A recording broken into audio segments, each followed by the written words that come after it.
নমস্কার, আমি জ্যোতিষতন্ত্র পি কুমার বলছি মন্ত্রের যন্ত্র থেকে। আজকে আমি শিব পুরাণ নিয়ে আলোচনা করছি।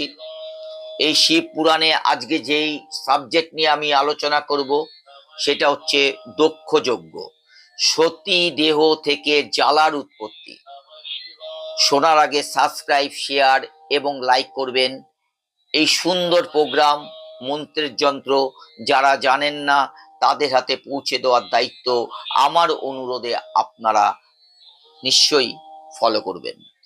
তাই আজ সতী দেহ থেকে জ্বালার উৎপত্তি আমি আপনাদের সামনে আলোচনা করছি, আপনাদের খুব ভালো লাগবে। সুত বললেন, হে ঋষিগণ, আপনারা শ্রবণ করুন। পূর্বে দক্ষ ও রুদ্র এই দুজনের মধ্যে দারুণ অহংকার হয়।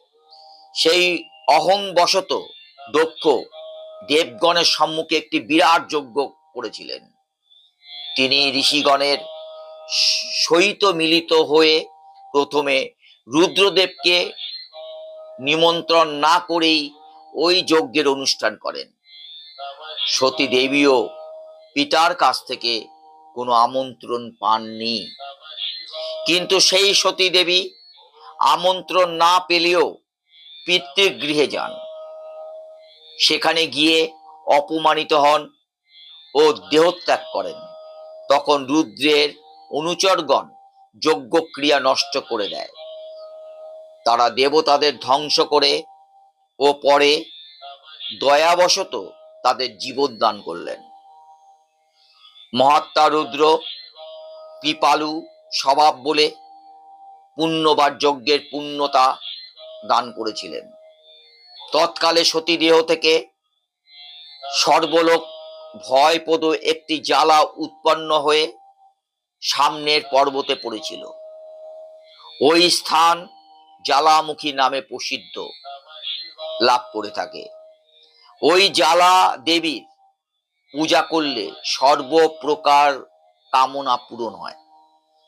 পর্বতরাজ হিমালয়ের কন্যা ছিলেন মেনা বা মেনকা।